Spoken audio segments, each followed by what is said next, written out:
आपका बहुत स्वागत है उत्तराखंड में। भीड़ कम लगाइए यहाँ। वो मेला नहीं, वो भीड़ होती है। लेकिन एक चीज़ है कि उस दिन जो इनके पास ना 3 सिद्धियाँ थी।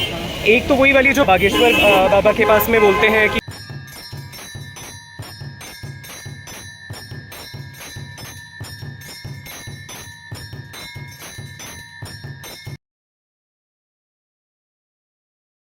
सबसे पहले आप सभी को मेरा प्यार भरा नमस्कार। मेरा नाम है मनीष पांडे और मेरी इस यात्रा में आप सभी का स्वागत है देवभूमि उत्तराखंड के एक बहुत ही खूबसूरत शहर भवाली से।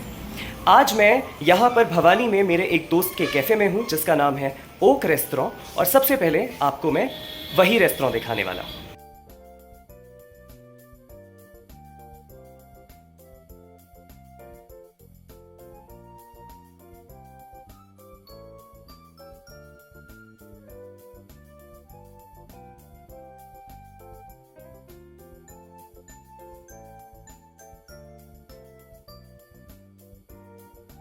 अमित तो यहाँ पर नहीं है, लेकिन ये अमित का छोटा भाई सुजल है जो कि उसकी एब्सेंस में हमेशा यहाँ पर रेस्टोरेंट का रख रखाव करता है।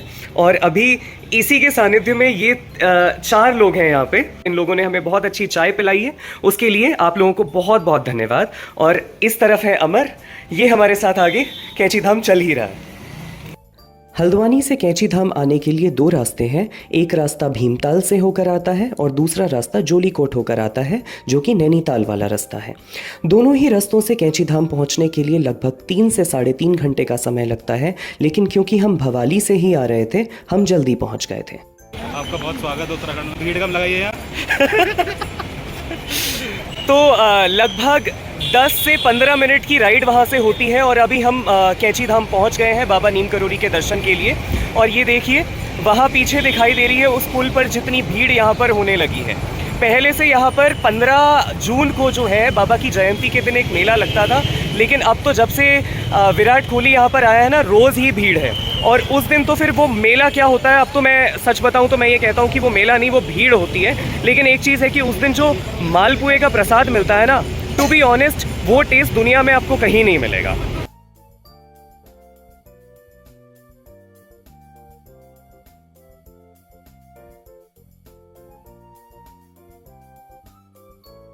देखो पता है इनके पास ना 3 सिद्धियाँ थी। एक तो वही वाली जो बागेश्वर बाबा के पास में बोलते हैं कि उनको ये भविष्य देख सकते हैं। अच्छा। इसके अलावा जो दूसरी थी वो एक समय पे 2 जगह हो सकते हैं इंसान, मतलब यहाँ पे क्वांटम वाला जो है होता होगा मे बी। यहाँ पर और शिमला में जो आश्रम है एक समय पर वो 2 जगह होते थे।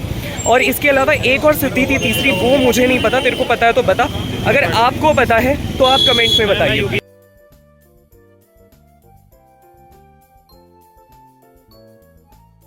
तो नीम करोली महाराज के दर्शन मेरे व्लॉग में आपको कुछ इस तरह ही संभव है, क्योंकि अंदर जो है बिल्कुल भी फोटोग्राफी और वीडियोग्राफी अलाउड नहीं है। लेकिन इतनी भीड़ यहाँ पर है, उसके बावजूद भी यहाँ पर ऐसी अलौकिक शांति का अनुभव होता है कि वो शब्दों में बयां करना बिल्कुल भी पॉसिबल नहीं है। आप लोगों ने वो कहानी सुनी होगी कि स्टीव जॉब्स जो कि एप्पल के मालिक थे और उसके अलावा मार्क जुकरबर्ग जो कि फेसबुक के मालिक थे, वो दोनों ही यहाँ पर आए थे और यहाँ आकर उनको सेल्फ रियलाइजेशन हुआ था। और उसके बाद वो लोग कहते हैं कि उन्हें ज़िंदगी में बहुत कुछ हासिल हुआ। इसके साथ में हमारी इंडियन क्रिकेट टीम के जो कैप्टन रह चुके हैं विराट कोहली, वो भी यहाँ पर पिछले साल आए थे, जिसके बाद यहाँ पर जो भीड़ है वो 10 गुनी होती दिखाई दी है।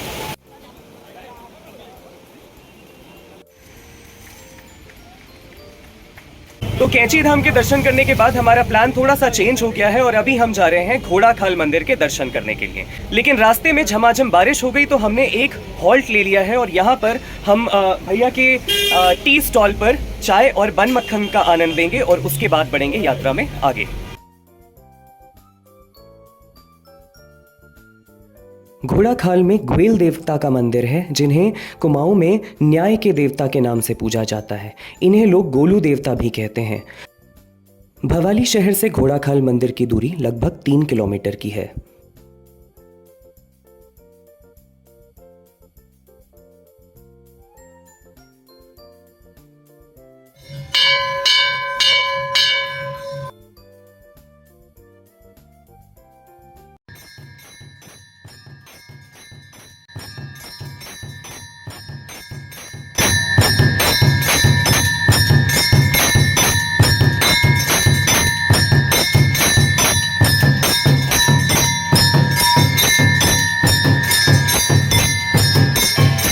अभी दोपहर के लगभग 3 बजे का समय हो रहा है और हमें ग्वेल देवता के भी सफलतापूर्वक दर्शन हो गए हैं। ग्वेल देवता कुमाऊं के एक राजा के पुत्र थे, जिन्हें कुमाऊं के न्याय के देवता एवं कुमाऊं के रक्षक का स्थान मिला हुआ है। यहाँ के लोग ग्वेल देवता के न्याय में बहुत विश्वास रखते हैं। ग्वेल देवता लोगों की गुहार पर किसी के शरीर में अवतार लेते हैं और लोगों को मार्ग सुझाते हैं। इस समारोह को जागर कहा जाता है।